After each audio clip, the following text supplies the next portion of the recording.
Welcome, everybody, to another episode of The Sprint. Hello, my name is JHobz. I'm joined, as always, by Frozentrually and Darkman78. So, Darkman, great to see you. Always good to have you.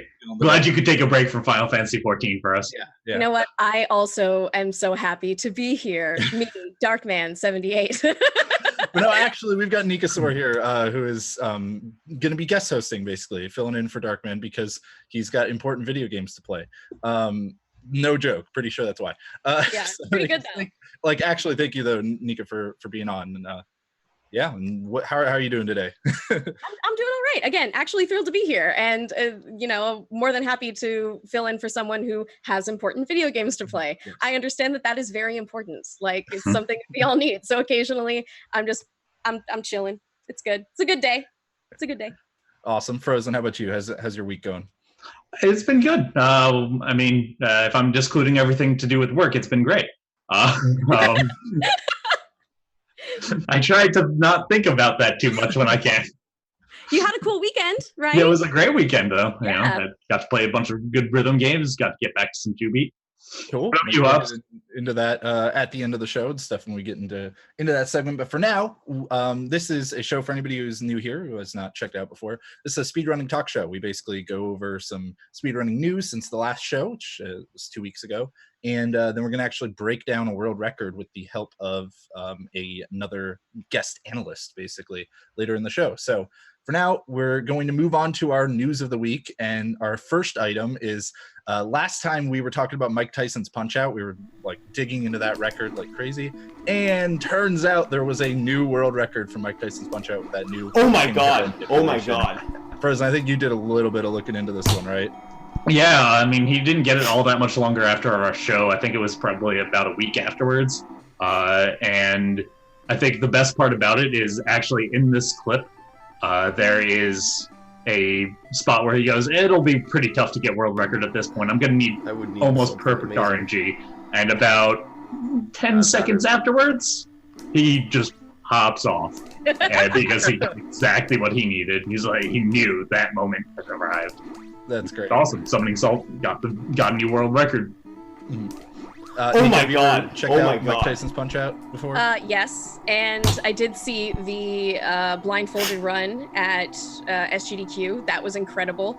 Blindfolded Wii menuing is something that I can't stop talking about. It's one of those must-see actions from SGDQ.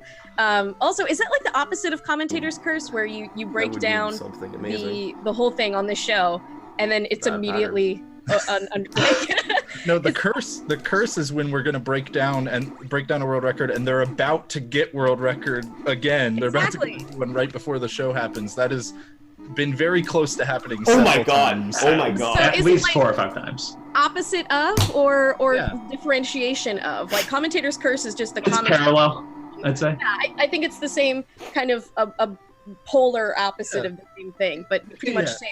The curse exists. Exactly. So. It's close. Close, but a little bit further on. But yeah, so it's just really cool. There was a new world record. Not too much else to say about that one, I think. I imagine Summoning Salt will probably keep working on it. Maybe not. I don't know. But this is the first time that he PB'd since that Oh my God! Wow. Oh my God! I have to imagine there's going to be a little bit more work done on it still. But who knows? Maybe he's happy with it. Yeah. Keep an eye on that. Next thing that we want to talk about is that the 12-hour challenge is coming back, which we talked about on this show before, but for anybody who's not familiar with it, the 12-hour challenge is a thing started by Golden, a few years ago now. Yeah. Basically, the idea was just to get more people into speedrunning. So there's not really many rules to it. It's just you've got 12 hours to learn and do a speedrun for a game that you have never tried to speedrun before. But again, there are no rules, so you can take that completely out the window and pick a game you've tried to do before if you want. Yeah. He does them once or twice a year after every major GDQ, basically. So this is the one following SGDQ. There's a theme to them always, and this one is as seen on TV, I believe. Is so it's pick a game that is is related to a character from a TV show or something like that. So I keep trying to pitch that people need to be learning Marvel Spider-Man, because Spider-Man's got an animated TV show. Yeah, I guess close enough. I'm the proponent of Pepsi Man for one reason or another, because it's the for TV game. Right. Right. I can't think of anything. Suddenly that threw me for a loop. I'm like, oh man, do commercials count? Because I remember as Oh, absolutely. Yeah, sure. And again, everything counts because there are no rules. So. Honestly, it might even be better as that, because as seen on TV is traditionally commercials, right? It's those infomercial type things. It's true, right? So I'm guessing, I'm like, no, there was commercials for things. They have existed. I remember seeing some. So HH Greg's like coupon discount game or whatever that was. That's the one you're talking about, right? That's what everybody should learn. That's the one. So that's something that Liz probably plays. I'll ask her if that's the one she's looking for. She would know. You didn't know she went to ESA. It was her run, probably. And therefore she wants to share it with me. Exactly. Like, anything that Liz runs, she really wants you to try it as well, because it's probably awful and she's really proud of it. Sounds about right. Every single speedrunner hates the games that they play, but also wants everybody to play them. I love sharing them. Probably for that reason. It's just like, be miserable with me. Sharing my misery. The Schaden's right out of it. Does love company. I guess just to throw out another game that I think is really great, one that I did for a 12-hour challenge a couple years back, Mark of the Ninja, which has a remastered release that I think is also totally fine for speedrunning on, basically. I did a new game, No Out of Bounds, for 12-hour challenge one time, and I finished in 10 hours, I think, or 11 hours. I finished learning within just a few hours. It wasn't that hard to pick up, but it's super fun. Great game if you've never played it, but just awesome speedrun too, and deserves way more people running it. So highly recommend that one. It's a good one that you could do in even less than 12 hours. A few of the hours were just me trying to improve that PB. I had already learned the game. So question about that, should you stick to what you would consider shorter speedruns, something within 30 minutes to maybe a little bit less than an hour or something like that? Because you're going to be putting in a lot of time to learn it, to route it. That takes up a fair chunk of time as far as I've seen. I've seen people do 12 hours to learn a game, not to do their run. So I've seen some RPGs being done for the 12-hour challenge where they take the full 12 hours to learn the game as far as they can, and they won't necessarily learn the entire thing. Sometimes they will. And then afterwards, they'll do the run. So there's a whole bunch of different ways that you can do it. Really, the point is either to get more people into speedrunning, or for people who are already into speedrunning who have kind of found their niche to get outside of that, to learn something new, maybe get away from their comfort zone. Yeah, so for a new player, I would say maybe try for something shorter so that you can have that sense of completion at the end. It's been 12 hours and now I know this, that kind of thing. I'd say for me, it definitely helped. I've enjoyed the ones that I've done that were shorter, for sure. I did Super Mario Galaxy once. And that's 3 hours ish, 3 hours plus. I think we were shooting for 4 hours when I was doing. I raced Spike in it. And I didn't even get to finish learning the whole thing. I learned all the way up until the last couple levels. And then I just had to wing it for those, because I knew that if I wanted to be under 12 hours, I was going to just have to start a run. Yeah. So I think something in the 30 to 45 minute range, hour range is a good idea to start with. But yeah, I mean, people, they've done Final Fantasy. I would agree that the sweet spot is probably, under an hour is probably the best sweet spot, just so that you can learn it and you can finish it. There is, as you just said, Mika, there's a sense of satisfaction of completing it within the challenge. Mm-hmm. And especially if you get to do 2 runs, because oh man, do speedrunners live for that second run.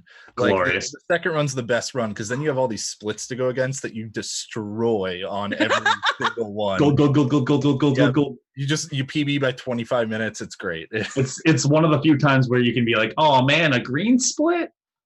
Yeah, exactly. That should have been a goal. Well, we've talked enough about the 12-hour challenge, I think, but there's actually quite a bit of news since last time. A lot of things happened. Frame Fatale game list came out. That is going That is the 18th to the 22nd of August. Okay, yes. It's an all-women speedrunning marathon that happens here on this channel. I participated in the last one. It was incredible amounts of fun, just such a great community, everyone watching and everyone who was participating. It was entirely women-made, so fun, so great. And the games that they had were incredible. But you can check those out. There's VODs of them everywhere. But this year, the game schedule is live, and a couple special ones. It includes Silent Hill 2 and 3. I'm very much looking forward to those. Is Jorah's Mask, which I love, who is by Claire Lindy, who I just saw on Twitch, whom is also, she's amazing. A Mario block, of course. And Donut County? Oh, I'm so about how to run this. I'm so, like, excited to watch that because I have no idea how you speed on Donut County. It's gotta be good. Like, I've played that game, and it's like you can speedrun Katamari, and it's also a little weird, but you kind of understand at least.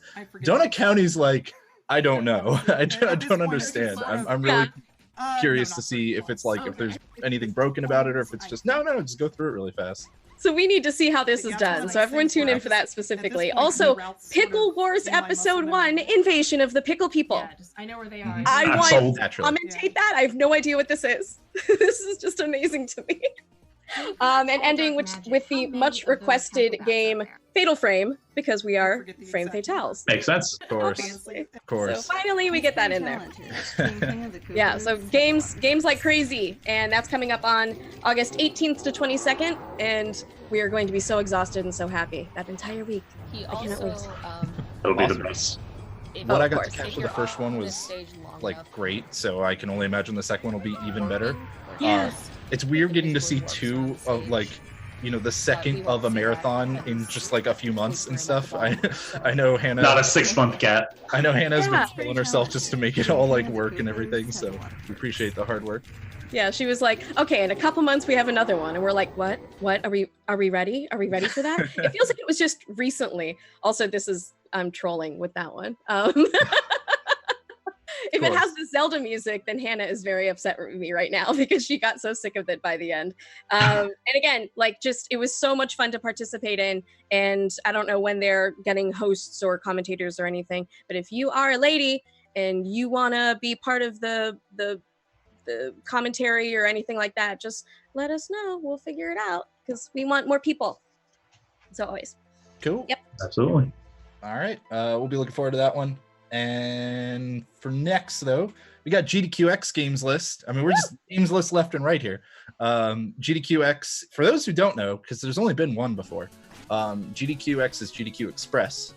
It's basically just a shorter GDQ. It happens at TwitchCon, or at least last time it happened at TwitchCon. It's happening there again this year.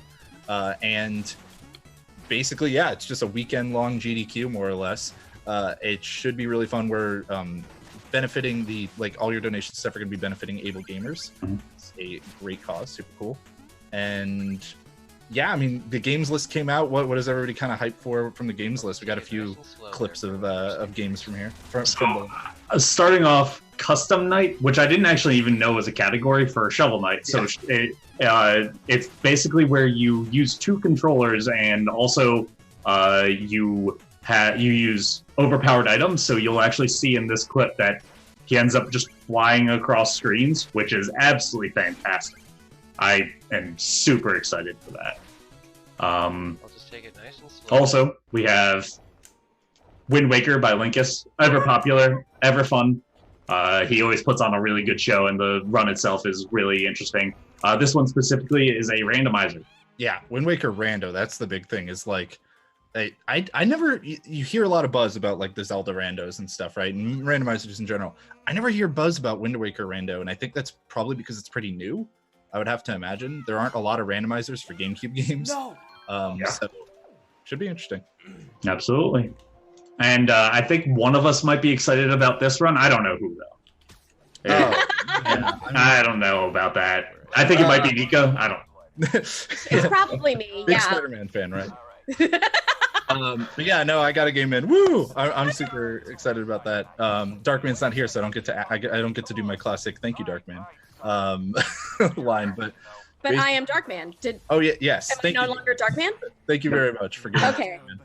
But yeah, no, I'm super excited. It's going to be the Turf Wars DLC is what I'm going to be running, and ideally on Ultimate, although there might be a bid war for the for like the difficulty selection or something. I took a little clip here from a section that I think just involves a lot of cool movement and using gadgets to like stealth take down enemies and stuff like that. But the run is very fast paced. It's only 30 minutes, and oh yeah, there's even a glitch there. I don't know if this is a glitch or not, but like there are a bunch of different suit powers in the game, and one of them makes everybody go down in one hit, including you. And it turns out if you're at the right height and you use that and you slam onto the ground, you get to apply that effect to everybody in a shockwave area around you, which is a really great way to take out enemies. But unfortunately not super useful. It's luckily useful here though. But yeah, no, I'm super excited for it. I think it'll be really fun. We can talk a little bit more about that when we get to kind of the person. Yeah. This looks incredibly fun to play. Oh, it's one of the best games of 2018. So smooth. Like, Just incredible movement. You're pumping up his ego. We have to switch games. Okay, sorry. I was gonna ask if he was scared, so you too. Yeah, I mean, that's like 2 months away from now. Yeah. No time to get scared yet. Yeah. Nika, are you excited for anything? Have you gotten to check out the games list yet? I haven't yet, actually. Okay. I think it came out like 2 days ago. Yeah, exactly. I was still doing clips, and Yeah. so no, I haven't looked at that yet. But obviously, I really do want to see the Spider-Man run because I saw that you had gotten in, so that's really cool. But other than that, I haven't seen anything yet. So maybe by the end, I'll actually have something to talk about in regards to. Yep. Frozen, I'm seeing Paper Mario. done. I love Paper Mario. I love TTYD. There's a lot of really fun glitches, and Yoshizilla is a fantastic runner, has done numerous runs at various marathons and puts on a pretty good show. Very good at TTYD. In one of this, you see one of the big glitches. I mean, out of bounds, always big, always interesting. Okay, now I'm excited for Paper Mario because that is what I'm seeing right now. Yeah, out of bounds in a like Paper Mario is such a weird game to think about out of bounds for because it's like 2D, 3D, right? And you have to use different mechanics, a lot of interesting ways that you can push yourself out of bounds. And when you get to watch a run, they get to explain most of the big pieces of it and how it functions. There's been a lot of work put into this run that's driven down the time by a whole bunch. Easy. Yeah, because like 3D games, you think about out of bounds like all the time. 2D games, you're like, it's a zip instead of an out of bounds or whatever sometimes. But I think we might have lost our clip there, but that's okay. In the meantime, I'll bounce back over here. Anything else from Gdq X Games List jumping out at anybody, or like anybody know if they're going to be going to Gdq X yet or not? I'm hoping. Oh yeah. I think they still have tickets, so I might pick one up. Well, as soon as I say this, of course, everyone's going to get it, and then I'll be begging someone else to let me in. Please, please, please. I need speedruns. But I'm hoping to do that, and really want to just be with my cool people here and maybe do some commentary and stuff like that. Well, I say commentary, hosting. I'm the voice you hear behind everything. It says, and thank you for $50 from the Yeti. Like that's there you go. I am. I've been practicing. All you gotta do is learn a run, learn a game that's got like 2 people that run it, and then bam. I have been learning a run, and I'm very shy about it. But maybe I'll talk to you guys about it in private at GDQX because I'm not gonna talk about it here because I'm too nervous because I'm pretty bad.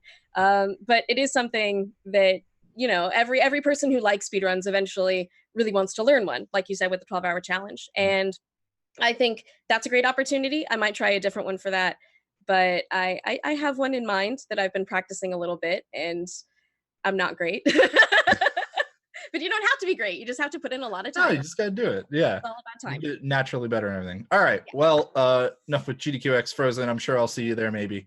We'll see. And I think the last clip we wanted to show is about Sekiro, which I'm excited to see at GDQX. But guess where else Sekiro also happened recently? That's right, ESA, because ESA was a thing that happened since the last show. You thought we forgot about it, but no, we're building to it. So yeah, no, ESA was super cool. It seems like they're getting better every year, which is great. Oh yeah. I got to catch some of the Sekiro run. That's why like we got a clip of it and everything. This was a great race because it was one of those races where like one team was behind for like a lot of the run, but then suddenly one thing happens and like they were not behind by much ever the whole run. The two were like pretty close, but like Savvy and Distortion were behind most of the run, and then suddenly they like take over in Harada Estate here. And it's now like a back and forth. A couple of them died occasionally, and then there would be a lead swap, and then it gets right down to the end and all that. So it was super cool. I thought it was a great race. So was the showcase afterwards. He's racing up to the cell and he misses it. Having a close race is always really fun. That's what you want from a race, and especially in a marathon. I mean, in general, from a race, you want it to be pretty close because that just makes it more exciting for the competitors and even any viewers that are there.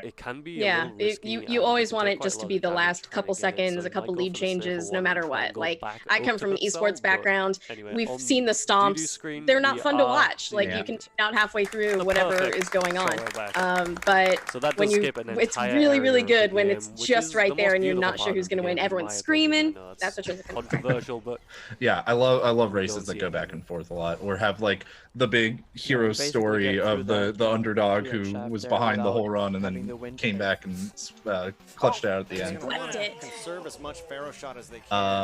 All right, yeah, so another one here that we're seeing now, Mega Man 4. So this was super cool. I didn't get to watch this one, but I'm gonna go back and watch it after like going and finding this clip about it, because Darkman recommended this one, and it is like this ending is incredible. It's the same thing we were talking about, like just back and forth. You can see Yoka is like catching up time little by little in this boss rush, and then he suddenly takes it back, and then by the end of the boss, like he messed up a couple times in prison. So it's like, I don't know, I didn't watch all the way to the end because I want to actually go watch the whole run now, but it was super cool. Cover your eyes. Yeah, exactly. That's not the final boss. It's fine. Everyone stop looking. But yeah, Mega Man games are like they're just so like obviously fast, if that makes sense. Like they're very the speed and skill to them is very apparent, I think. So also great for races, same thing, right? You're always constantly right there next to it. Spider has a late shot. This might be danger for Sparrock. Anything else at ESA jump out at anybody in particular? I know, Nika, you had one, right? Stardew Valley. The run didn't go so hot, but it was 2 hours of completely chill co-op time, and everyone was like, yeah, get that golden pumpkin. Like, it was just a really, really nice respite from the rest of all the other times of which, you know, again, the races and games which are kind of noisy. Everyone just kind of puts on some Stardew, and they're watering some blueberries, and it was just a really nice, like, kind of cute time to be spending. It was kind of late night too, so people were like, I was gonna say that sounds like a perfect, like, all right, get in your comfiest pajamas, go lay in bed and watch, you know. It was late night. Fall asleep to that. It was early morning for them, I think, because again, it's the European, so I think that they were in Malmo, Sweden. And so Sweden's quite a few hours ahead of me personally in Southern California. But, you know, so it's really funny to see, like, my nighttime is their early morning, but that same sleepiness still exists. Most people, they're all just like, waking up to Stardew, and it was really, really lovely. So there's those little moments that I think was kind of fascinating to see the tricks in such a game that you wouldn't consider speedrun. Absolutely. Anything from ESA jump out to you? The fact that there's speed gaming live at ESA, having the races there. Dude, that segue. Look at this guy. Yeah, no, Speed Gaming Live happened at ESA, was actually streamed and everything, which is super cool. They did a bunch of tournaments throughout the week and all that. And the first one I'm seeing here is Ori, because I always got to rep the Ori crew. I gotta give them a shout out and stuff. There was a tournament, 8-person tournament that they held out there, and these are the finals they put on broadcast and everything. And yeah, I mean, Speed Gaming getting to do like their own broadcast live in Europe, even though they're mostly, you know, based in America, while like it almost kind of prepares them for their live event that is coming up in just a couple months, right? Like, I think it is kind of cool. It's like almost a little test run kind of thing. Yeah. we don't see any of it. I mean, I love races. They're fun, and having speed gaming in general be a thing and be at more events is perfect. We want to see all that kind of content. So I'm spirit channeling Darkman78 right now with all of my witchiness, and he says, "Shame on you for bringing up Ori." Ah, whatever. I just felt it in my bones that's something that Darkman would say. Even mid MMO raid, he is. Yeah, it's only because I do it like every show almost. But hey, it was relevant. Okay, there was a tournament and it happened. You find a way to make it relevant every turn. Well, the trick is be part of planning the tournaments. There you go. Every 2 weeks. It's always relevant. Let's bring it up. Yeah, I don't remember. Did we? Oh yeah, Link to the Past. I think I didn't get to catch much of this one or anything, but yeah, just kind of. They had Link to the Past rando because it's speed gaming and it was ESA. Like, of course they did. Go watch it. Well, again, that's the new hotness right now. So like, it's what it's all about. You're seeing randomizers for everything from Wind Waker to Super Mario 64, all kinds of different randomizers. Which Frozen with the segues this week. Oh yeah, no, I set up everything perfectly for this. Thank you very much. I was even setting him up too. I saw that. So that they crash. My VLC just crashes. Your VLC just crash. It's fine. We're gonna move on to another topic, another segment actually, because that's all the news we had from the last 2 weeks and everything. The next segment is called Tough Questions. This is where we kind of like ask a question that I think a lot of people will think is like a really obvious answer, like most of the time. Like a lot of the casual speedrunning audience and stuff think has an obvious answer, but might not always be that obvious. So the question for today is, does every game need a rando? Because wow, a lot of games have randos nowadays. I am here on the every game, maybe not, but I think overall, I think that it creates a really interesting tournament culture, which is what something likes. I think it creates interesting races that you can see the real skill and the thinking on their feet of someone who has to constantly reroute inside their head. I think that there's a very interesting niche for that. And it creates a lot of things that you, as a viewer, I think there's a lot of benefit to that. You don't want to see the same thing over and over again, especially not in races, especially not in tournaments, because then it can get a little bit stale as a viewer, not just as a player. Well, even as a runner, like people get tired of doing the same thing over and over. Yeah. That's why they've caught on so fast. Yeah. I think so. I think that there's something about it which just has a little bit of glamour. Now, does every game need it? I don't know. I don't know every game. Maybe. Maybe everything needs a randomizer for as much as I know. But I'm staunchly in the yes, more randomizers camp, because I think that there's benefits to be had on all sides.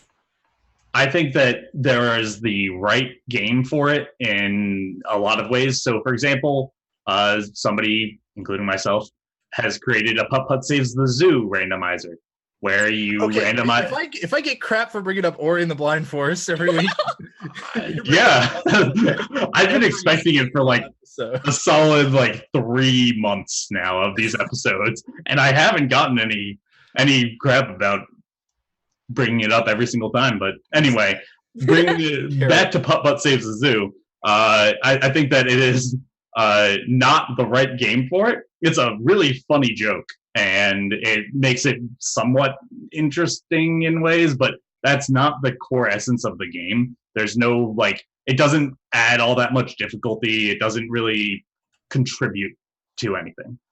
Games like all the Zelda games, where it's kind of open world, where you can get to different areas, I love it for those ones. Also, the Zelda games have had so many eyes on them that they end up more broken than a lot of other games, which, even if the game doesn't open itself up normally, break the hell out of it with glitches, and suddenly it's an open world game, right? Like, that you can use that to your advantage too on when it comes to making something good for a randomizer. But JHobz, you're in the not every game needs a randomizer. Yeah, I'm right? kind of like Frozen, where randos are great. I love randos. They are awesome. Or in Blind Forest has a randomizer. just saying. And I very much enjoy playing it. But yeah, no, I don't think every game needs a randomizer. I think that there are some that are more well fit for it, well suited for it. Like Dark Souls rando, awesome. Sekiro rando, I don't think it'd be that awesome.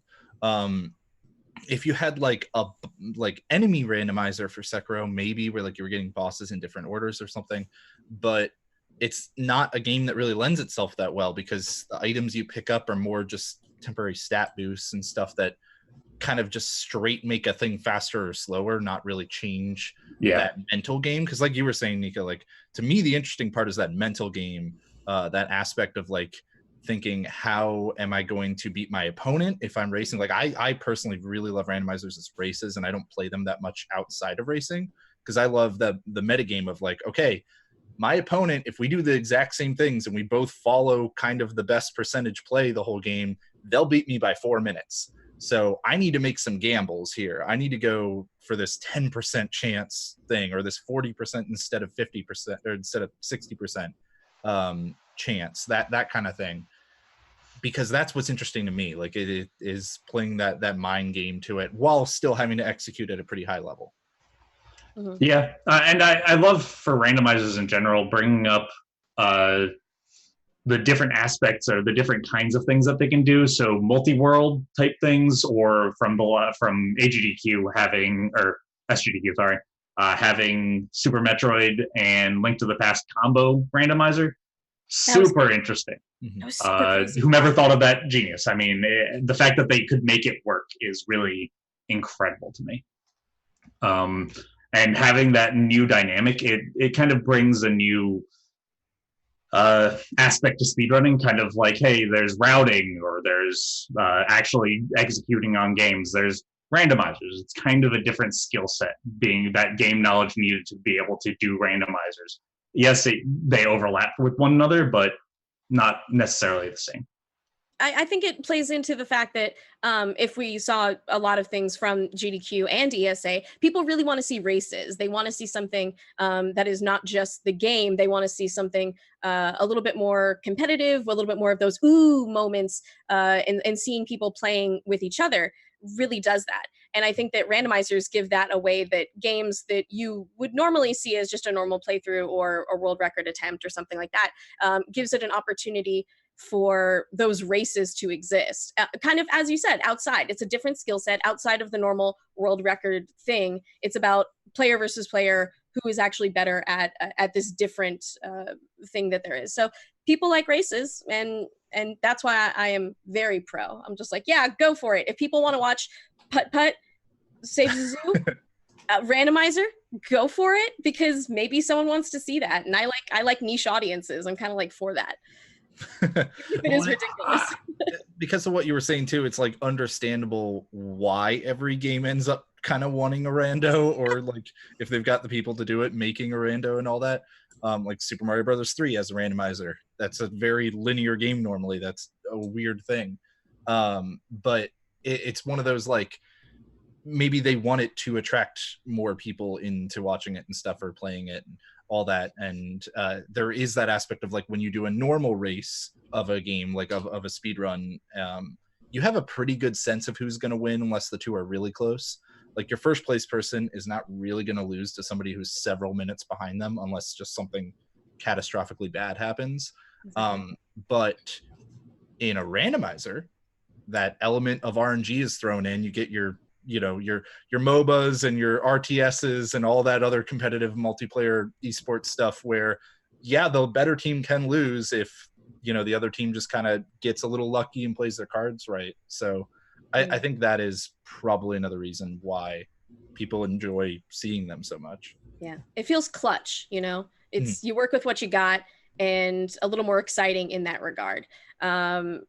Especially, again, for the races kind of thing. I don't think I would watch a randomizer if it was just one person playing it, because cool, interesting, but the level of excitement, that tenseness isn't there.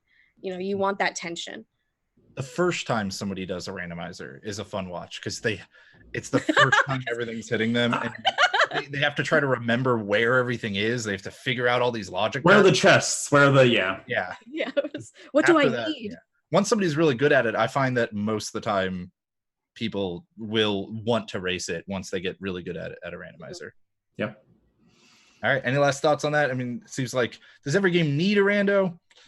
No, but hey, more's not bad. I think that everybody can try one, see if it works out for the game. If it doesn't, it doesn't. Hey. If someone wants to run it and design it and watch it, then I say go for it. It hurts nobody, you know, just make a project of it.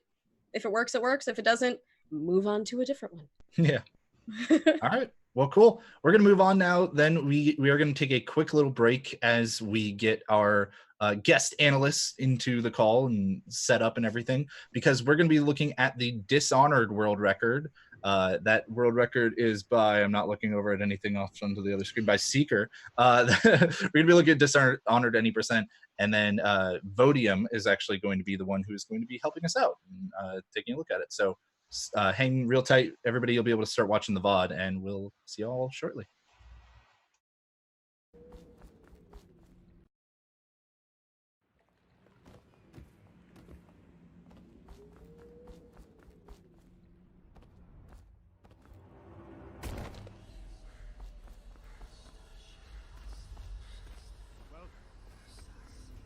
She'll see you at once. They're sick people, not criminals. We've gone beyond that question, Your Majesty. They're my citizens, and we will save them from the plague if we can. All of them. Very well. We will not speak of this again. Mother, Corvo is back. Thank you, Emily.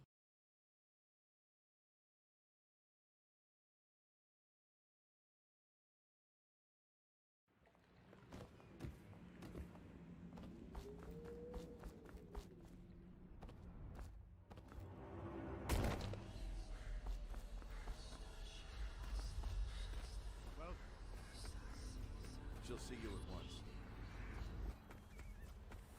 They're sick people, not criminals. We've gone beyond that question, Your Majesty. They're my citizens, and we will save them from the plague if we can. All of them. Very well. We will not speak of this again. Mother, Corvo is back. Thank you, Emily. Leave us, please. As you wish, Your Majesty.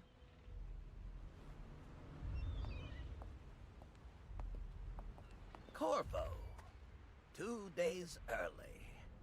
Full of surprises, as usual.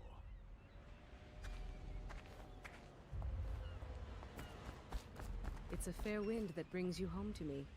What news have you brought?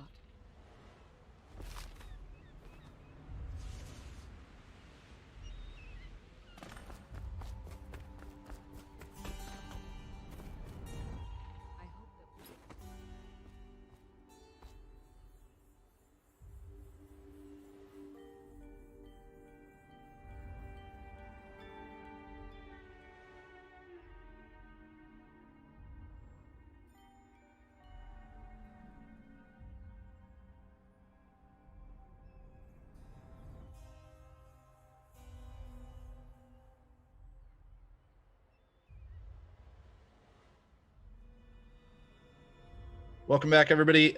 Thanks for hanging tight. And we are now joined by our special guest, Voetiem. Hello. How are you doing? Yeah, good, thank you. How are you? Good. Thank you for joining us at what can only be like a ridiculous hour for you, because you are all the way from Australia, right? 10:30 in the morning, so it's okay. So it's like normal people hours. Yeah. Got it. Too bad. Yeah. I mean, that's a pretty ridiculous hour for me, so. And for Twitch in general, I think. Of course. But yeah, thanks. You're going to be helping us break down Dishonored. And then I'm just excited to watch this because I think Dishonored is super cool. Any first initial thoughts on like the game? What makes it a great speed game, stuff like that? It is a good speed game, and there's a lot of it's a very optimized speed game, and there's lots of little interesting things that get it to that optimized point that I think make it interesting, such as the very detailed mana routing. And I'll see you beheaded. Okay. Yeah. No, that's really. It's a fun speed game. I mean, even just looking at it, it's a blast to watch. So tell us a little bit about the history since you got into the game of the world records and who's held it and the progression of different glitches or tech in the game.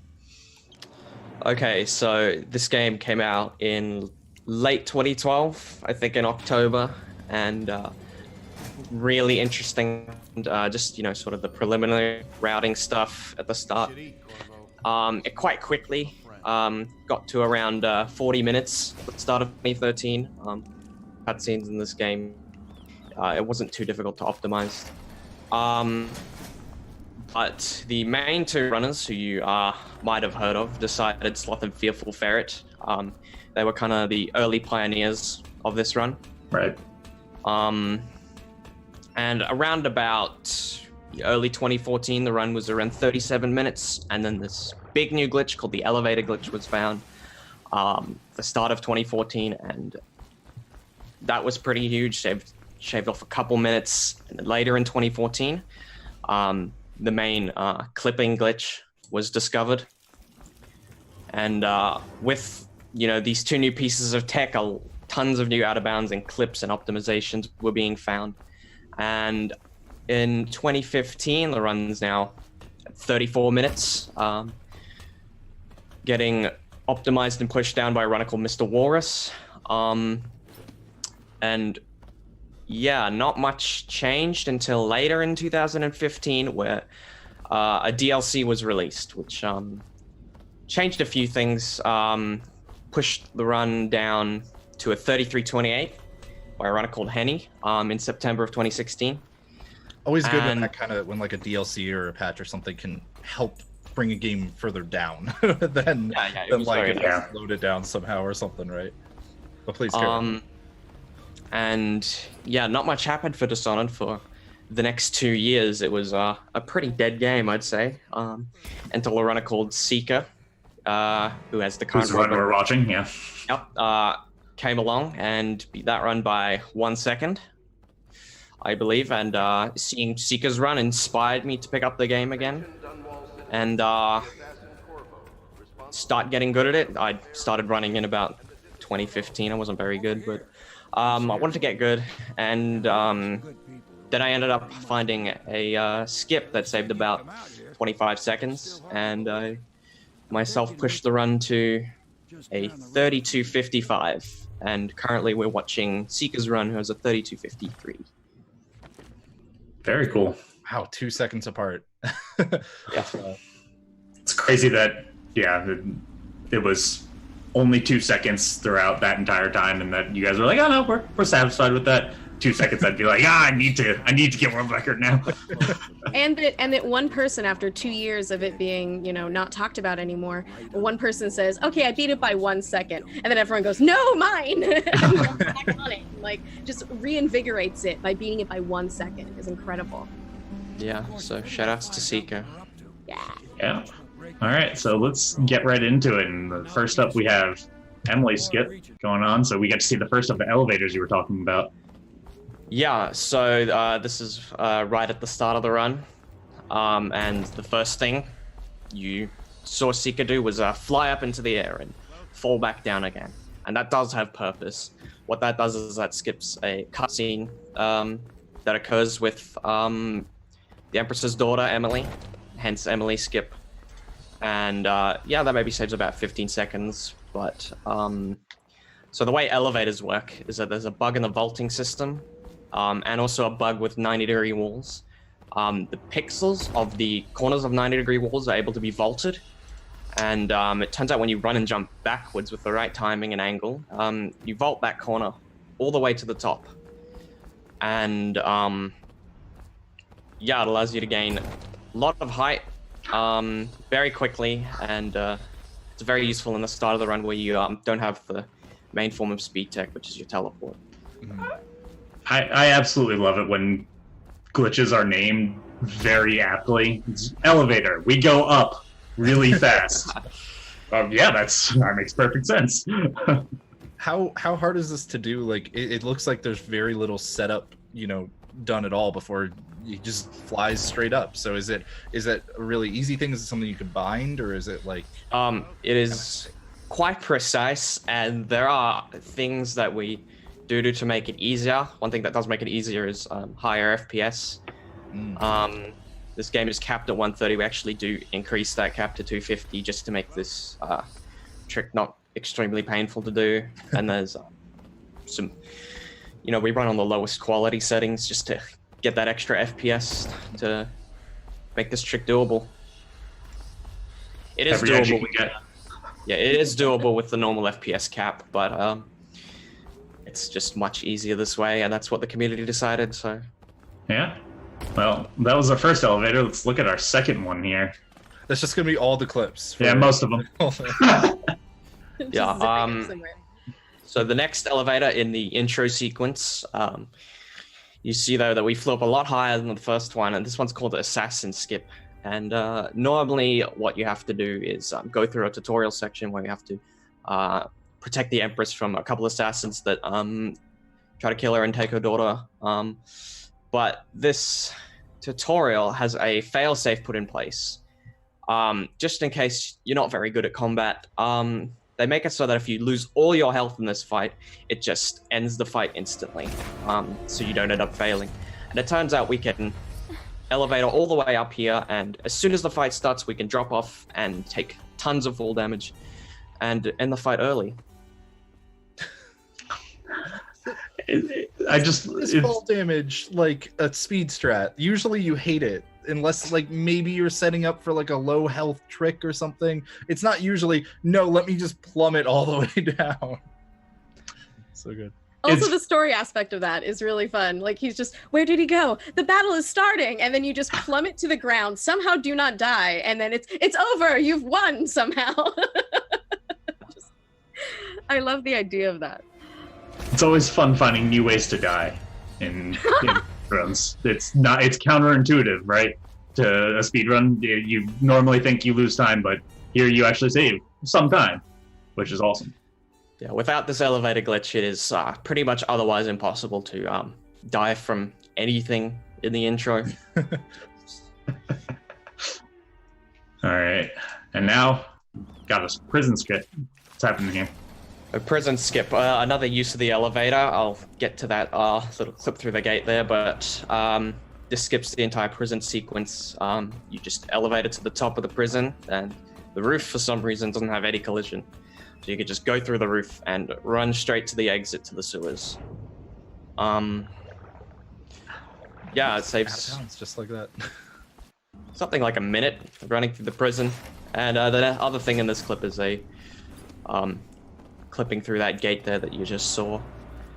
And you can see when he's inside his prison cell and he's waiting for the door open, he actually lines himself up for that clip, since it is a little bit precise. Yeah. And normally the sequence takes forever. I mean, you said that it saves about a minute. You don't have any of your normal speed tech that you would have, the blink that you'll see later on. It makes it kind of clunky and slow, so it skips over a pretty boring portion for the speedrun. Would you say? Yeah. No, I wouldn't say boring. There's some interesting things in the inbounds route of prison, but it is the beginning section of the game is quite difficult because you don't have your blink, your teleporting power. And yeah, the whole intro section is a very cool showcase of the broken vaulting mechanics in this game, I think. Very cool. More skips off to the sewer, though. So this is the recent skip I found that I was talking about earlier. You'll see we do an elevator out of bounds here. And yeah, it's about a minute of out of bounds parkour, really.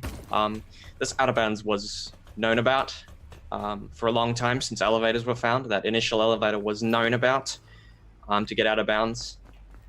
And there was one wall that people were not able to get over, and that's why the skip was never able to be completed and found earlier. Until I managed to find a way over this wall, which is coming up in a second. Man, I'll just wait till it happens. Right here, you can see this wall here. It's actually too high to climb up normally, and there is no way around the wall or under the wall or anything. But you might have seen there that he did this little weird vault thing up onto the wall. So there is a little ledge there that you're able to get a vault off of.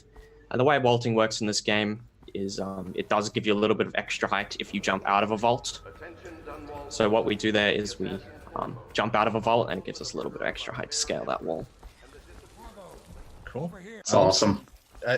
Out of bounds tricks to me are always weird because like sometimes a game when you go out of bounds you can't see anything that's happening, you don't know what's going on, and it's the most confusing thing to watch. And other times it's like, no, we're following the path of the level, we're just doing it on top of everything so we can just see everything from above and not have to interact with anybody. And it kind of seems like this is a little bit of more towards that side. Which is nice. It makes it easier to follow these kinds of things. Yeah, we actually can see what's going on as people who don't run the game. And we don't have to be staring at a black screen, which is pretty nice. You spend like approximately 5% of the time in this actually in the level. The rest of the time is just, you have no idea what's going on. It's amazing to watch. All right, and now we have...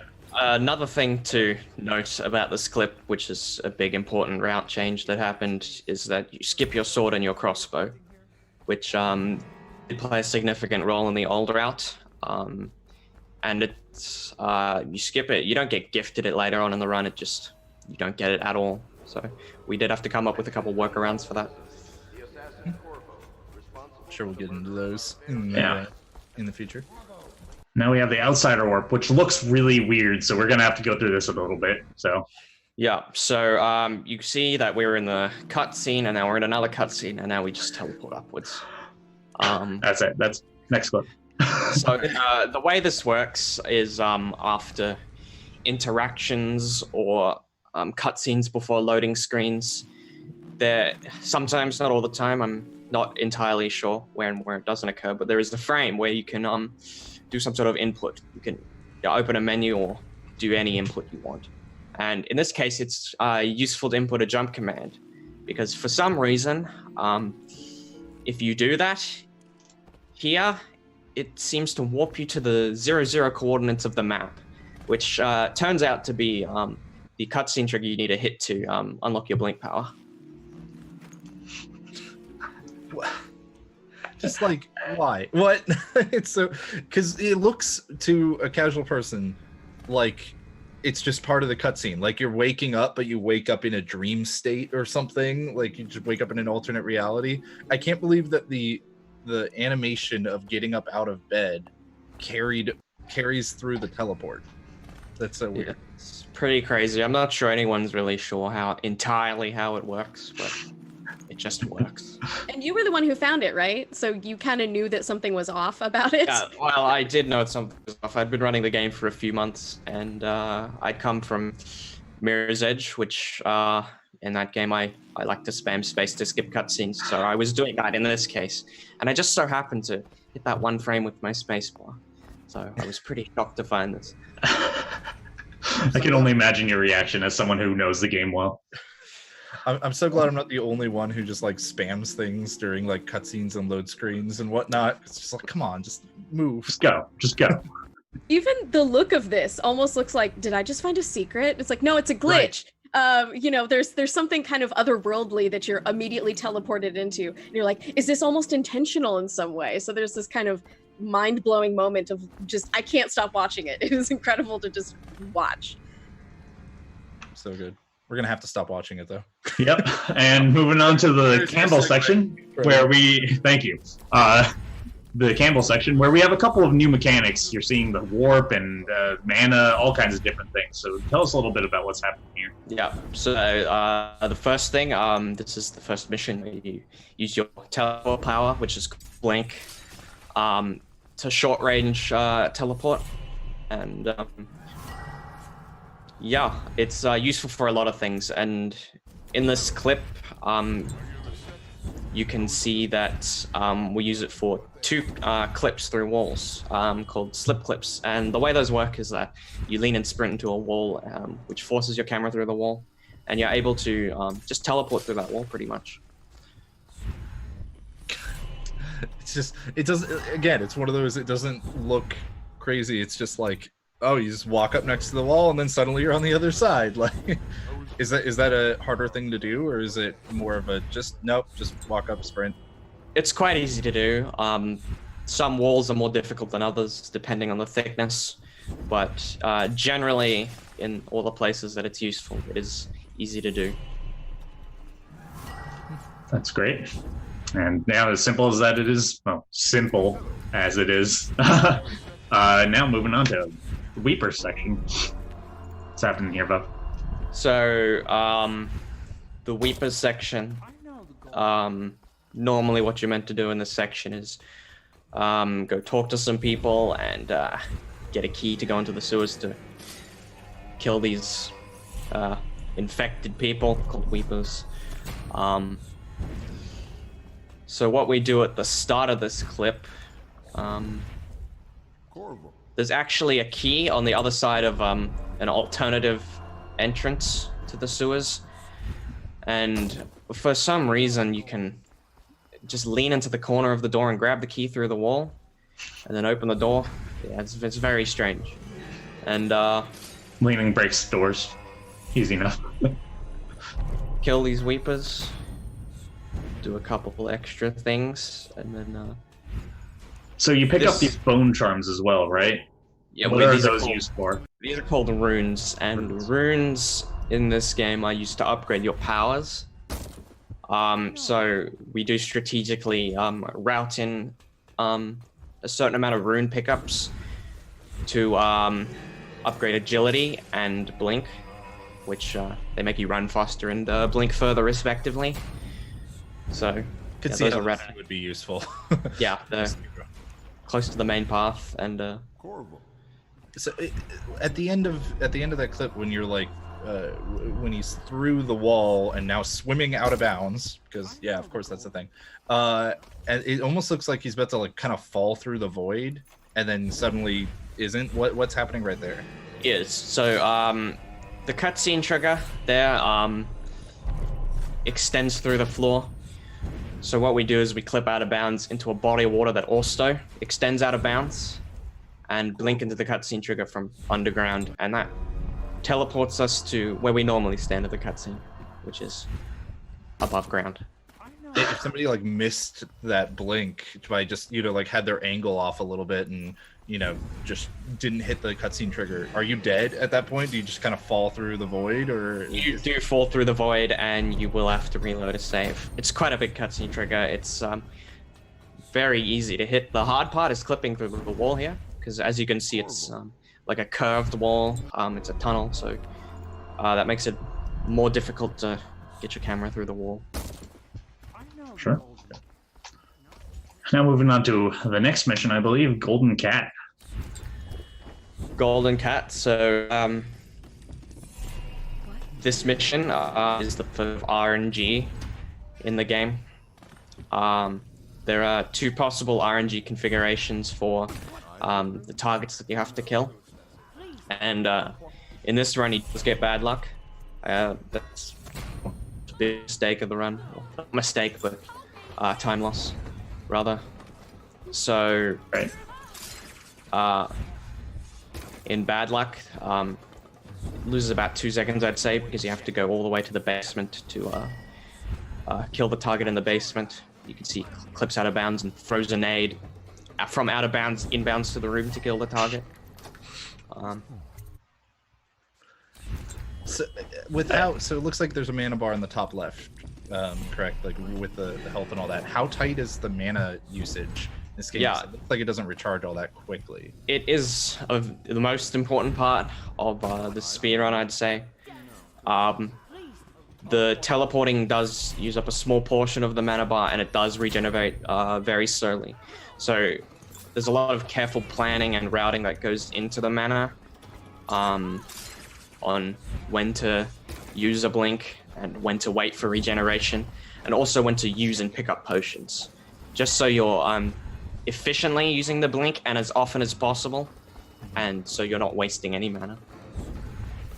So that's faster than running, and considerably, considering you can go past obstacles around them, up and down, not just walls, side to side, or slip clip, So does that mean that every movement that you take, every blink that you do is like very finely orchestrated, that you know exactly when and exactly when not to?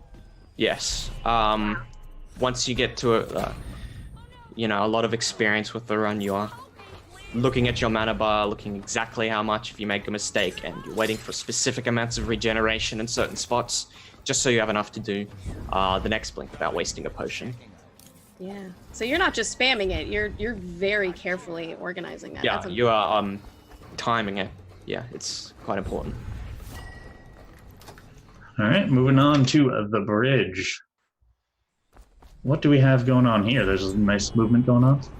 Yep, so the first thing we have is a barbed wire fence boost, which pretty self-explanatory. You land on a barbed fence, gives you a boost forward. And in the second portion, some nice movement here. I think it's nice in comparison to the old routes. Normally you would have your crossbow and you would use sleep darts to knock out this target. But we don't have those, so we have to choke him out instead. And there's a lot of little optimizations that go into this specific trick. With specific mana regenerations, and the way you choke him is important, so that you can see that he moves backwards while choking him. And there's a brief period where you're picking him up where you can actually run at full speed, and he uses that to run to the door, which saves a blink and really optimizes the mana out so you're not wasting anything. Okay. Cool. It's like one of the more straightforward clips of the whole thing so far. It's straightforward, but still a lot of little optimization. Oh, yeah, which is really, I love that with this game, is that every little movement can be optimized and things can be improved upon consistently. Just basic movement tech is really interesting for me. Absolutely. All right, and then we have double ASS, and yes, we know what that reads out to be. Tell us a little bit about double ASS. So first I'll explain normal ASS, which stands for RE Storage Skip, named after the Finder. And what it does is it stores an F prompt skip from one cutscene to another. So if you're holding F at some point in a cutscene or straight after an F prompt, it carries over and instantly skips the next F prompt you encounter, providing you don't let go of F or interact with anything else. So the way it's used in this clip is that we store it from the interrogation cutscene, and normally we would have to interact with the door to go into the next cutscene. But what we can do is we can keep it stored by clipping through the door to skip a portion of the next cutscene. So it's a cool showcase of that mechanic. It only saves about half a second, but so it's basically like normally. So it seems like normally with a cutscene skip, you got to hold a button, right? You got to hold F. Yeah. And you have ways to like skip one at a time, but you're basically just storing that whole like full held F press right before the cutscene skip or whatever, and then when it comes back and goes to that black screen, you then skip through 2 really fast with that. Yeah, that's correct. Okay. Ah, that's cool. Yeah, because you can see like 2 flashes of it, like for a moment. And even in that, when you're talking to the last guy, you can kind of before the next F prompt comes up, you can hold your F key, and it even skips a portion of the next. Even saves time on that, on talking to him. Starts like building that meter a little early. Cool. All right, and going on to the big, well, one of the big RNG points, foils. Yeah, so this is where your run gets to, and then you end up resetting because you get bad luck. So the way this works is that there's 3 targets. All have an equal chance of being the target you have to kill, but you don't know which one it is. So what we do is we kill the closest target to us, and in that room, normally there's a note you have to find that tells you which target it is, and that can be randomly spawned in one of 3 rooms. But it turns out in the room closest to us, there's an out of bounds note that is a bit glitchy. In that if you kill the right target, story progress updates like normal. And if you kill the wrong target, you end up having to trigger a different update in the story progress, which is killing all of them. Oh. So, yeah, it's a big reset point in the run, since it's not a very high chance that you'll always kill the right target. And it is worth resetting for. It's a difference of about 20 seconds if you get bad luck. Really significant in this, considering a lot of the things that you've been talking about. That saves about a second and a half, 2 seconds. Yeah, you won't see many. Yeah, you won't see many top runs with bad luck in them. I was just watching Nika like lose it, just laughing in the beginning of that clip. I love just indiscriminate murder being like the fastest way to get from point A to point B. Or it's just like, I just killed the person closest to me, and I'm like, nice. Like, listen, we're gonna kill them. If it doesn't work, we're just gonna start over. Start over. Just start over, or if you're not top level, just kill everybody. Yeah. Continue on. Gotta do what you gotta do. That was kind of my strategy playing this game casually. Kill everybody. Okay, sounds good. I see you too have played a stealth game before. One thing that I haven't explained yet is you might notice that we're using a spring razor to kill her rather than a sword, and that is because we don't have our sword. So at the start of the run, the DLC actually gives you a bunch of extra money. So what you do is you go buy a bunch of these spring razor traps. You also buy some grenades and some extra potions. And yeah, the spring razor traps and the grenades are used to kill all the targets. So that is another big change this route introduces. Do you only buy things once, or do you make like multiple shop trips? You only buy things once in this category. So you mess something, you miss one, you mess something up. Sorry. Yeah. That's a reset. All right. Now we're headed to the tower, climbing up. Quick elevator here. Unfortunate miss of the elevator the first time there. But this is another part of the run that has changed in the last year. Initially, we would take the non-lethal ghost approach to this, which is to essentially frame the Lord Regent, his name is. But it does turn out it's actually faster to kill him with a new method that Seeker, I believe, also found, which is to lob a nade at him, Kobe him. So that's all I can think. It's just you open the door, everybody sees you, and they're like, "What are you doing?" And you just take aim carefully, Kobe.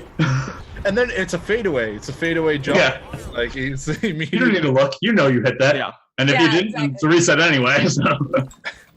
So normally, this dude spawns inside the castle, but if you get spotted inside the castle, then he actually runs up to a safe room up the top of the castle, which is in the next map. And because of that, he actually spawns instantly in the next map. So it is quite quick to get him to spawn up there, and yeah, take an elevator all the way to the top, and it's a nice little nade throw that Seeker found. Did you have to go to like, because you're saying go to the next map, you're like going this load screen basically, right? Like you're So you do have to go in here to get him to spawn up top in the other map. Did you have to go in there before anyways, or was it like... It did. The non-lethal ghost did go in there. Okay. So it was it was kind of like a win-win, right? Yeah. Like get them to teleport and we don't have to do anything we weren't already doing, basically. Yeah. Wow. Yeah. Stealth games become slapsticks so easily. they really do, like with speedruns especially, because like normally you are moving so slowly and methodically, and you're worried about every single guard seeing you, every enemy seeing you. But in a speedrun, once you know exactly the vision range that like everything has, or exactly how long you have to get away from them, or if they can even kill you, it's like no, we're just gonna bump into them. Like there's some games where you literally bump into a guard to make them turn around so that you can walk around to the other side of them. Yeah, this is straight up Looney Tunes. Like throw something at you, it's literally just a bomb, says bomb on it, and kerblam, and then you're done. Like it's an amalgamation of all of these different cartoons. You have Scooby-Doo chasing things around through the different doors. You have the Lord Regent pops his head out of one. You throw a grenade at him. The boom occurs. It's just fun. Anyway, moving on to the first half of the flooded section. Yeah, so this is what I consider to be the last third of the game. I think of this game as in like thirds, like the intro part where you don't have your blink, and then the second part where you do have your blink, and the beginning of this cutscene, all your stuff gets taken away. Your sword and the crossbow, which you don't have, and doesn't actually spawn in. You can't retrieve it again, and all your potions get taken away. So the routing of this last part is kind of done separately. So yeah, what you can see here is a lot of clips out of bounds. First one, it's quite a difficult clip. As I said earlier in the Weepers, it's a curved wall, which does make it a little more difficult to set up. So there is a bit of a lineup he does there. This is a section of the game that's gone through a lot of changes throughout its history. And the current fastest way is to clip out of bounds right at the start of this map and blink to the gate that's at the end. I'm so glad there's no air swimming from that, because you see out of bounds water in a video game, it's air swimming. Like that's the next thing, but luckily not. Instead, you just blink. Yeah, in most sections of this game, the water is just everywhere out of bounds if there's some water in bounds. Huh. Weird. It looked like you pick up a couple extra mana potions too. Yeah, since you don't have any mana potions, you really are trying to wait for lots of regens in this section and pick up as many potions as you can. So we do. There's a lot of planning that went into that. Okay. Yeah. And now the second half of Flooded, though.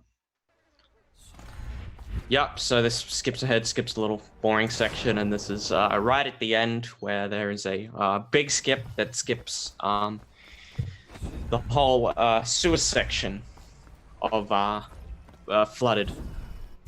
And at the start of this map, you see we clip out of bounds, and this is an interesting trick here. It uses a water stream that pushes you forward. I think this might be the only one in the game that actually carries you with it. But the weird thing about the way water streams work is that if you have a lower FPS, you move faster in these water streams. So what we do is we jump into this water stream and we quick save and quick load. And for a few frames after you load back in, your FPS is, like 1 frame per second. And what that does is it shoots you to the end of the water stream. I love that. PC games, one of my favorite things with them is the manipulation of FPS. It's a love and hate because sometimes you need ridiculously high FPS and it kind of bars off the game to people with high-end PCs. But overall, it's very interesting to see people having to manipulate FPS and just discover that, hey, this works only when you're at low FPS. Because realistically, how a lot of people find that out, at least from the ones I've seen, is that somebody with a bad computer is speedrunning the game and does this, and then they just go flying. People are like, hold on a second, you were at 10 FPS? What if we were at 1 FPS? Let's find out. I mean, you say like it sucks when tricks are bound around high FPS, but even at low, like it can suck when they're bound to low FPS. If like a game runs really well, but you can walk through walls if you can get it to run poorly, right? Like if you can get it to run at 15 FPS.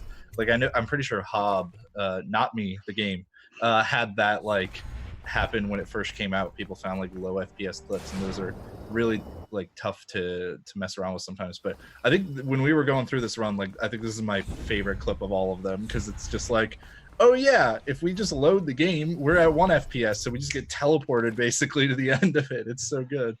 If you have low FPS, you are immediately a wizard, and every wall is platform 9 3/4. You just couldn't walk. You just go Go right for it. And there's another instance of low FPS that I can think of in this game, which is actually the sewer skip, the wall that people couldn't get over. For some reason, I was able to get over it just fine with, you know, the 250 FPS cap we use. Most people cannot get that trick unless they cap their FPS to like 60 or something.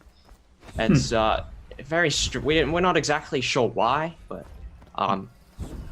for most people it seems that's the case. So we do actually allow binds to lower our FPS in that situation. It doesn't quite work here because you do need a lot lower FPS. But yeah. Cool. All right. And now FFF. What do we have? What is FFF? FFF is Finzi's fast fade out. I didn't want to say that. That's why I didn't. Yeah. A cutscene skip found by Finzi. So the way this works is the initial strat for this was to blink out into the water to activate the cutscene early. And while you're in the cutscene, the boat keeps driving away to you, away from you rather, to the shore. And if you're out of range of this cutscene, it decides to end it early. So it's a little dialogue skip. And initially we just blinked onto the boat to finish the rest of the cutscene. Because normally if you just do the same thing again, blink into the water and he drives away again, it restarts that section of the cutscene. But it turns out if you get back in with range of it and you quick save and quick load, it doesn't restart that portion of the cutscene. It just ends it early. So, very cool. It's like kind of rubber band, like go like a bungee cord or something, like where you just go back out and then back in, like out and in again, and it's just like, yeah, that works. Weird. Yeah. And our final clip, the culmination of the entire run, the last kill. Anything interesting going on here? No, nothing interesting at all, unfortunately. I just thought it was fitting to have the end of the game in. You need it. Yeah, you need it. The last mission's quite boring, unfortunately. But I mean, I guess that's good. A lot of pressure off the end of the run, really. It's nice when you get a victory lap, right? Like I really love when speedruns build in difficulty throughout the run, like over the course of the run, and you know, come to like this really difficult part, but then you get like your victory lap cooldown afterwards.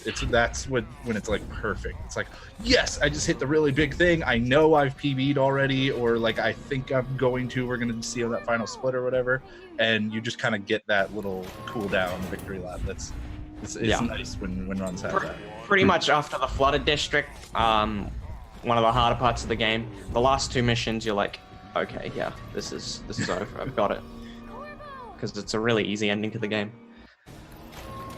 Cool. Oh, cool. That wraps up all the clips that we have. Thank you for joining us, Bo.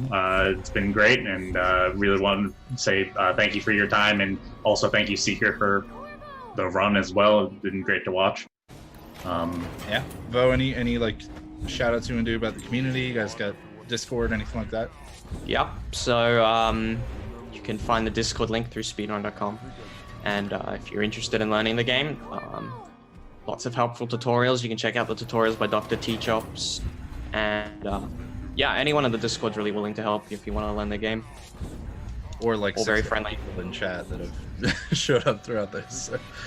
Yeah, you've mentioned a name and then they conveniently appear about 10 seconds later in the chat. So yeah, shout outs to all those guys. Yeah, and A Fox who found the elevator. And important one. Cool. Well, we're going to take a quick break, and we'll be back with just a little bit of a more lighthearted segment. Really quick, just wanted to say we would really appreciate it if you would consider subscribing or using your Twitch Prime free sub on us. It helps us continue to create this content and be able to produce this show. So thank you very much, and we'll see you in a couple minutes.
All right, welcome back, everybody. Thanks for sticking through the break and all that. And yeah, now we just got some lighthearted stuff. We're going to be looking at, or just basically talking to us as hosts, what's been going on with us in relation to speedrunning lately and everything. We call this segment Checkpoint. Just get to check in, basically. Nika, as our guest, you can go first. What's been going on with you in relation to speedrunning, or ESA, Frame Fatale, or just what's been going on? All of those things. I was watching a lot of ESA. I'm really looking forward to Frame Fatales, which we talked about, August 8th through 22nd. Everyone should tune in. I'm going to keep plugging it as long as you let me. Please do. Next time I'll wear a Frame Fatales t-shirt that literally just says, like, sign up, the whole bit. No, I love Frame Fatales, and I'm so excited that's going to be coming up very soon. So thrilled forever. Another thing that I've been paying a lot of attention to, which actually is really funny because Darkman isn't here and he's the other MMO player, is the World of Warcraft World First, Race to World First. So every now and then there's, this MMOs come out with things like a new raid, and that has a new patch to it and everything. Yeah, we talked about this a little bit in the past because like you said, Darkman's a big fan of MMOs and stuff. So we've definitely sometimes people just want to be the first one to beat it, right? Yeah, it's a huge thing. So this one actually took, the very last boss of this new raid that happened took about 13 days for the entire worldwide community to bring it down, and that's a huge thing. That's like people are putting in a lot of money and effort in order to create 24-hour broadcasts. Like, this is a huge thing if someone can actually bring it down on Mythic difficulty, the hardest difficulty that there is, the best players in the world. Who has the right to have that? So that was really cool. Method did it. Yay! I like Method. I loved their stream. I thought it was very professional. Last time we talked, this hadn't been done yet, right? So it happened literally in the last 3 or 4 days. 2 days afterwards. 2 days. And again, you couldn't see Gdq X Games List. That would have been that night. I don't sleep anymore. Like, it was, there was people who were like on NA time, and then there were people who were on EU time. So that was really crazy. They got it down in 2 days. They had gotten the boss down, the very last boss, Ashara, down to 0.9%, less than 1% of health. And that was after they'd been going for about 13 hours. I think it might have been even longer. And they said, you know what, we're going to call it for the night. And that's a really scary thing to have to do, because the other teams are like, well, they're still at about 15%. Is that, essentially exceeding and saying, like, it's yours. And it turns out it wasn't, because after an entire day of going for it, Limit still couldn't bring it down that far. And so Method, the next day, they came back. They didn't skimp on sleeping. So again, I learned a lot of self-care from watching this. Because if I got the boss down to 0.9%, I would, number one, not be sleeping, and number two, come back after 3 hours of sleep. But no, they stayed at it, and they were very measured, very methodical. And that was an incredible thing. So yeah, that was really big. Limit got it second. very, very good job. But also there's something about it which has intrigued me. There's the Mythic Dungeon Invitational, which is literally pitting up 2 guilds to go through the hardest dungeons in the games and racing against time. It's literally like an MMO style speedrun, but with 5 people and coordinating very, very, very carefully to do that. And that's something that the overlap between, you know, the esports environment, they actually do bring these folks to BlizzCon, and then you get to actually see it live. And there's brackets and tournament style. And there's something about that which I think is really fascinating. I barely know about it, but something that sort of merges the two into being something that I would expect more people would be into. It's really beautiful. Yeah, it's like a hybridization. Hugely, like, because you think that you can't, you know, speedrun an MMO. What would you speedrun? You know, like it's everything about the entire world is variable. But something about that, the fact that that Warcraft, that Blizzard themselves actually support this and put it into the game, you know, essentially speedrun, get the best times ever that you can on these particular dungeons, set up the entire game to be this way, is something that I wish we saw more of in games in general, not just MMOs. Yeah, cool. I mean, like, because it's weird that there hasn't been more crossover between some of these. Like, the closest thing is how so many speedrunners really like Super Smash Brothers. Like, that's kind of the closest thing. Rhythm games. Right. Speedrunners love rhythm games. That's true. But like, because I think of like esports and stuff, and it's like, well, the problem is if you try to speedrun like League of Legends or Dota or something, it's usually like you're speedrunning the tutorial, or you're doing like a, you know, the fastest you can beat a game against AI or whatever. Like it's usually not super interesting. But yeah, I don't know. That's super cool. I'm not a big MMO person, but I love hearing like when new types of speedrunning happen. I mean, we talk about it almost every episode of this show. Yeah, I mean, just seeing different takes on it, right? That's we love it. We like speedrunning. Money is being poured into, you know, these teams are like official teams. They have sponsors. They have like actual on-site things that they do. This has been going on. Like the tournament is a big deal within this community. So it is cool to see that. I love seeing it from a dev perspective hugely. Like we embrace this and we want more of it. Right. Cool. Frozen, how about you? Yeah. What's been going on for speedrunning wise for you? So some people have comfort foods, which I do. I have comfort speedruns that I'll do just offline. I mean, my 2 main games that I have streamed in general, Putt-Putt Saves the Zoo and Teslagrad. Whenever I'm super stressed out or something like that, I'll go back to that. So the past week and a half plus has been even more stressful at work. So at night when I have the free time, or actually I've done it during meetings, but don't tell people about that. I'll be sitting there, and I actually didn't mute one time. And Putt-Putt Saves the Zoo is a very clicky game because I have a mechanical keyboard. So you're basically spamming the escape key.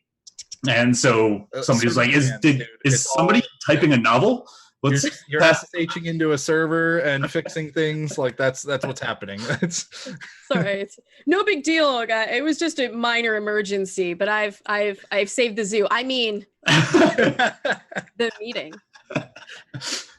And during that, I actually got a PB. It was probably the most disappointing PB that I've ever gotten because it was 40.01 seconds. I actually retimed this because I was recording, and that's what I got. I did not break under the sub 40 second. Very disappointing. But yes, it was during a meeting that I actually PB'd. Good on you to be sure that you were recording, though. Always record. Well, actually, the reason I haven't put it onto speedrun.com. Well, yeah, but the reason is because I was recording because of the work part of my screen. And it also was happening to record the non-work part of my screen. Don't Did you celebrate? And they were just like, I saved the servers, guys. That's Oh yeah, that's all. It's fine. It fits. Oh my god. All right. So Hobbs, what have you been up to? Yeah. Not playing things during meetings. No, I mean, we talked about it at the beginning of the show, but Spider-Man got, oh hey, cool. We got a little footage. Spider-Man got into Gdq X. This has just been like kind of taking over my life when it comes to speedrunning recently. We even had it on Speedrunning Underground, a show I do with Spike Vegeta every Monday.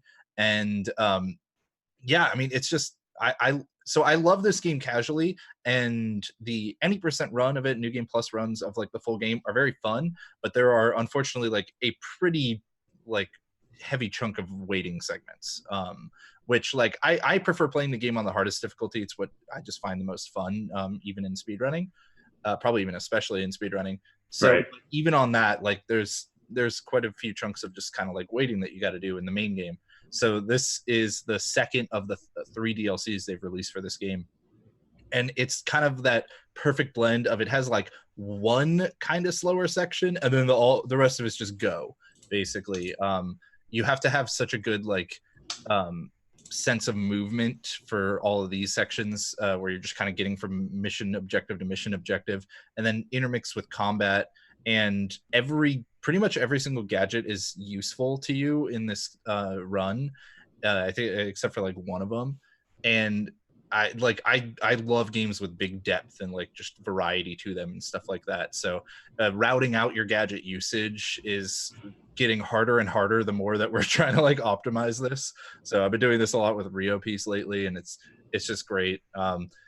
Plus the dialogue in this game is so good. Like I know we probably don't really hear it on this or anything, but like these mechanical things that pop out of the ground and bring people in, Spider-Man calls dig boys, which is just like so good. And it turns out that when you spawn, he calls them that, like in the game they're called dig boys. In the game, yes, yeah, they're called dig boys. Okay, just wanted to clarify that. Yes, and it turns out that when you're Spider-Man and you can web a bunch of people up, webbing them to walls is like kind of the fastest way to do that. And when people spawn out of dig boys, so they're right next to a wall, it's pretty convenient to be able to snap into it. But I'm not trying to like super, I'm not commentating the game or selling it right now or anything. It's just what has been absorbing my life recently. Mm-hmm. And yeah, I just love it. I think it's great. Practice, it's fine. I'm gonna absolutely like keep working on this. I'm super excited. Got into GDQ X because it just gives me even more reason. There are some times where like when you get a game into a marathon, occasionally you can kind of get what's it called? You can get a little bit of fatigue because you're like working really hard to get really good at that thing, and sometimes you burn out. You do it like a little bit too much. But this kind of hit at that sweet spot of I'm still absolutely loving this game right now, and it got into the marathon. So hopefully that continues all the way through to September. Yeah, reinvigorated too, right? Like, yeah, exactly. Maybe there's new things that I can try out. And... Right. I've already seen a couple of people say they're going to be picking this up for the 12-hour challenge, so I'm really excited about that. It's one that like I think is good for 12-hour challenge, but I don't try to sell people as hard on unless they've already played the game, because it's hard to be like, hey, you should go get this really long, awesome game and play it all the way through, and maybe even 100% it because you need like a lot of upgrades and stuff for the DLCs, and buy the DLCs and play those and then learn this 30-minute run. Like, that's a little bit of a hard sell. It's a great, like, if it's not in a time constraint, if 12-hour challenge weren't like this weekend or whenever it is. Yeah, this weekend. We forgot to say it was August 2nd to 4th, I think. But with the 12-hour speedrun challenge, there's an official weekend, but there's a lot of times that people will just do it whenever they can. I know that like I'm busy this weekend, and I plan on doing the 12-hour speedrun challenge, which I need to pick a game, but and I'm going to be doing it next weekend. So yeah. It helps to have that community around you though too. Like there's things like National Novel Writing Month. It's the same thing. You can do that any month. You can write a novel at any time, but it's also fun to have someone else go, like, even during the course of that weekend, oh man, I got stuck at this one place, or being excited and having like a ready area to share it with. Definitely. So, absolutely. Also, agreed. This is a villain who is a Twitch streamer. No way. I am not kidding. His name is Screwball? Her name, yeah, Screwball. She is a like a YouTuber, Twitch streamer. You'll see she's even got like an overlay with subscribe and all that stuff. Yep, here it comes. Wow, it's so good. I love it. Oh, most of it's like cut off on my thing, but in any case, I just love this game. It's so good. Okay. That was pretty cool. When Spidey talked, his abs flexed like he's actually talking, and that was just a thing that I noticed that was very interesting to me. The animation that's cool in this game, is really absolutely wild. But like I said, it's not just a big advertisement, even though that's basically what my whole segment has been. Basically a big advertisement. Play the game, speedrun it. Yeah. JHobz wants you to. Yeah, tweet at me if you decide to learn the speedrun. It's great. Yeah. Do at him. Yeah. Cool. So anybody else have any last things before we kind of just close on out? No. All right. Well then, thank you everybody for watching. We do this every 2 weeks. It's every other Tuesday. And next week we'll have another game on. I'm sure we haven't decided yet. Darkman should be back next week. Nika, thank you so much for filling in and for joining us and talk about Dishonored and WoW and all these other things. It's been great. Of course. Again, thank you for having me. It's been really, really fun to just chat speed run with you. Yeah. And Darkman may be back, but I will be gone next episode, so we're just going to be trading off. Just want to get some variety in here. Somebody's going to be here. At least 2 people are here. Yeah. So. But yeah, thanks everybody. Wanted to remind folks that something that I forgot to look over for. What am I forgetting? Frozen. The Disability Month is in October. So there is a sign-up form for submissions on a special programming month for the GDQ Hotfix Disability Awareness Month for the Able Gamers charity. We will showcase. We'll be showcasing runs we'll be showcasing 1 or 2 runs each day throughout that entire month from October 1st to October 31st. So be sure to check it out. I'm sure that Hannah's already posting the link in chat, and I am right. But go ahead and do that and look forward to it because that should be really fun.